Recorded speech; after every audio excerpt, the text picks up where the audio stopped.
नमस्कार, मी रविराज. पाहूया आजच्या ठळक घडामोडी.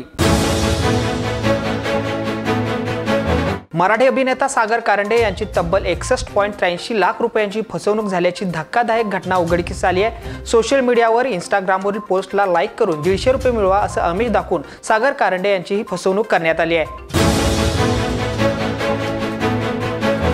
एएस ट्रेडर्सच्या संचालकांनी जादा परताव्याचे आमिष दाखवून गुंतवणूकदाराची फसवणूक केली आहे. या प्रकरणी एएस ट्रेडर्स कंपनीचा डायरेक्टर खुपिरे इथला विजय ज्योतिराम पाटील यांच्या नावे असलेली आलिशान जॅग्वार कार पोलिसांनी जप्त केली आहे.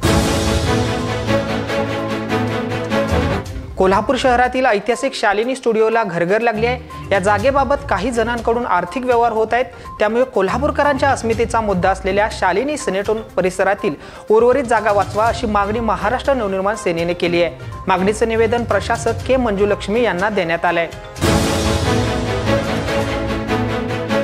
कोल्हापूर शहरातील शाहूपुरी पोलीस ठाण्यामध्ये कार्यरत असणाऱ्या पोलिसावरच एका अल्पवयीन मुलीने छेडछाडीचा आरोप केलाय. चेतन दिलीप घाटगे असं आरोपी पोलीस नायकाचं नाव आहे. गुरुवारी रात्री 11च्या दरम्यान शाहूपुरी पोलिसात हा गुन्हा दाखल झालाय. कोल्हापूर महानगरपालिकेने नुकताच सन 2024-25 साठी 1334.76 कोटीचा अर्थसंकल्प सादर केला होता. यामध्ये 700.64 कोटी इतके महसुली उद्दिष्ट ठेवण्यात आलं होतं. परंतु मागचा अनुभव पाहता घरपाळा, पाणीपुरवठा, इस्टेट परवाना यासारख्या महसूल गोळा करून देणाऱ्या विभागांना 80% देखील वसुली उद्दिष्ट गाठता आलेले नाही. त्यामुळे महापालिका वसुली करण्यात अपयशी झाली असून बजेट अवास्तववादी आहे अशी टीका आम आदमी पक्षाने केली आहे. पुण्यातील आमदार अमित गोरखेंचे स्वीय सहाय्यक सुशांत भिसे यांच्या गर्भवती पत्नीचा दीनानाथ मंगेशकर रुग्णालयाच्या हलगर्जीपणामुळे मृत्यू झाला. या प्रकरणाची दखल घेत आता आरोग्यमंत्री प्रकाश आंबेडकर यांनी चौकशीचे आदेश दिले असून लवकरच अहवाल सादर केला जाणार आहे.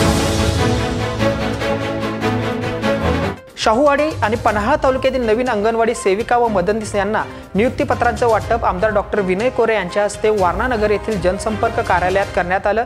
कार्यक्रमाला शाहूवाडी बाल विकास प्रकल्प अधिकारी राहुल निपसे, प्राचार्य बीटी साळोखे, शाहूवाडी आणि पन्हाळा तालुक्यांचे पर्यवेक्षिका तसेच नवनियुक्त सेविका व मदतनीस उपस्थित होत्या.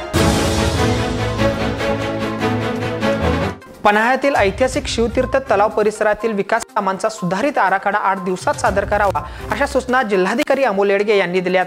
आमदार चंद्रदीप नरके यांच्या उपस्थितीत झालेल्या बैठकीत हे निर्देश देण्यात आले. कोल्हापूर शिक्षण विभागीय सहसंचालक कार्यालयातील भ्रष्टाचारासंदर्भात युवा सेनेच्या पदाधिकाऱ्यांनी आक्रमक भूमिका घेतली आहे. विद्यापीठ हद्दीतील संस्थांची अनेक कामे प्रलंबित असूनही सहसंचालक आठवड्यात फक्त 2 दिवस हजर असतात. त्यामुळे युवा सेनेने त्वरित पूर्णवेळ अधिकारी नियुक्त करण्याची मागणी सहसंचालकांकडे केली आहे. अशाच अपडेटसाठी आमच्या तारांला लाईक करा, शेअर करा आणि सबस्क्राईब करा. बाळ, फ्रीजमधून श्रीखंड काढ ना. आम्ही पूर्वी घरीच बनवायचो श्रीखंड. त्याची चवच वेगळी होती. आता काय सगळं रेडीमेड. आजी, हे श्रीखंड खाऊन बघ. आज तुझ्या आईनं घरीच बनवलं की काय? हे आहे गोकुळचं श्रीखंड. अगदी जिभेवर रेंगाळणार. जिभेवरच नाही तर मनावरही रेंगाळणार. गोकुळ श्रीखंड, मनावर रेंगाळणार.